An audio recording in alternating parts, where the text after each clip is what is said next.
നമസ്കാരം. ഒരിടവേളയ്ക്ക് ശേഷം ഇറാൻ ഇസ്രയേൽ സംഘർഷം അവസാനിക്കുകയാണ്.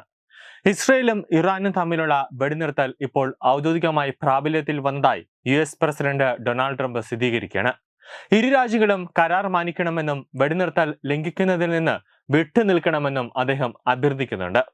തന്റെ സോഷ്യൽ മീഡിയ പ്ലാറ്റ്ഫോമിൽ സീസ് ഫയർ പ്രഖ്യാപിച്ചുകൊണ്ട് ട്രംപ് പറഞ്ഞത് ഇങ്ങനെയാണ്: സീസ് ഫയർ ഇപ്പോൾ ഫലപ്രദമാണ്, ദയവായി അത് ലംഘിക്കരുത്.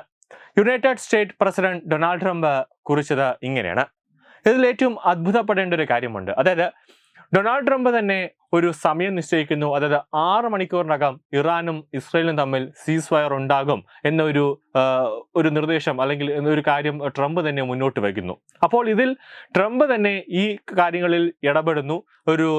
ഈ ഇറാനും ഇസ്രയേലും തമ്മിലുള്ള യുദ്ധത്തിൽ അവസാന ഘട്ടത്തിലേക്ക് യുദ്ധം നിർത്തിവെച്ചത് ട്രംപാണ്, അതിന്റെ മധ്യസ്ഥത എല്ലാം വഹിച്ചത് ട്രംപാണ് എന്ന് ലോകരാജ്യങ്ങളെ തെറ്റിദ്ധരിക്കാൻ വേണ്ടി ഡൊണാൾഡ് ട്രംപ് ഒരു കളി നടത്തുന്നു എന്നതാണ് വസ്തുത.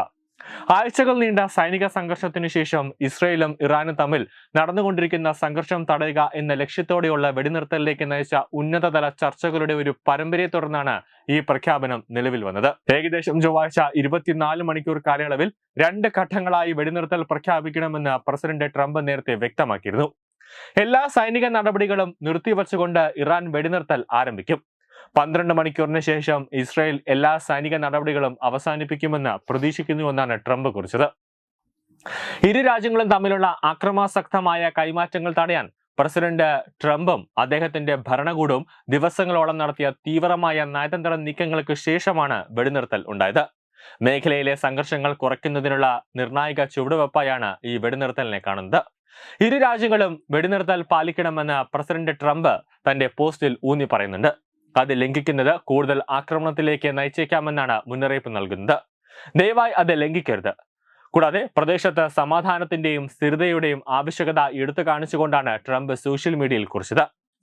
ഇറാനിയൻ സ്റ്റേറ്റ് ടെലിവിഷൻ വെടിനിർത്തൽ പ്രാബല്യത്തിൽ വന്നതായി സ്ഥിരീകരിച്ചിട്ടുണ്ടെങ്കിലും ഇസ്രയേലിൽ നിന്ന് ഔദ്യോഗികമായ പ്രസ്താവന ഒന്നും തന്നെ വന്നിട്ടില്ല.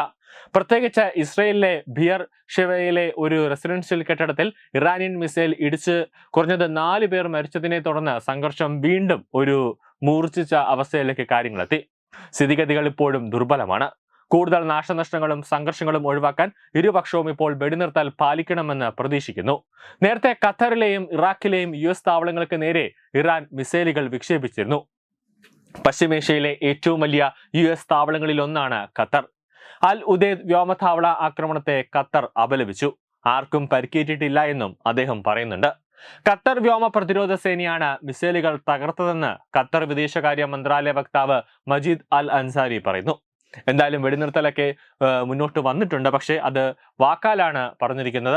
കാരണം ട്രംപ് ഇടപെട്ടു എന്നാണ് ട്രംപ് തന്നെ സോഷ്യൽ മീഡിയ പ്ലാറ്റ്ഫോമിലൂടെ പറഞ്ഞിരിക്കുന്നത്. അതിന്റെ സത്യാവസ്ഥ എന്താണെന്ന് വരും മണിക്കൂറുകൾ മാത്രമേ അറിയാൻ കഴിയുള്ളൂ. കാരണം ഒരു സീസ് ഫയർ ഉണ്ടോ ഇല്ലയോ, അതായത് സീസ് ഫയർ പ്രാബല്യത്തിൽ വന്നോ എന്നത് ഇന്ന് രാത്രിയോടുകൂടി മാത്രമേ അറിയാൻ സാധിക്കുള്ളൂ. അങ്ങനെയെങ്കിൽ ഒരു നാളെ രാവിലെയോടുകൂടി സീസ് ഫയർ ഇറാനും ഇസ്രയേലും സമ്മതിച്ചു എന്ന രീതിയിലേക്ക് നമുക്കതിനെ വ്യാഖ്യാനിക്കാം എന്നതാണ് യാഥാർത്ഥ്യം. ന്യൂസ് ഡെസ്ക് തത്വമൈ ന്യൂസ്.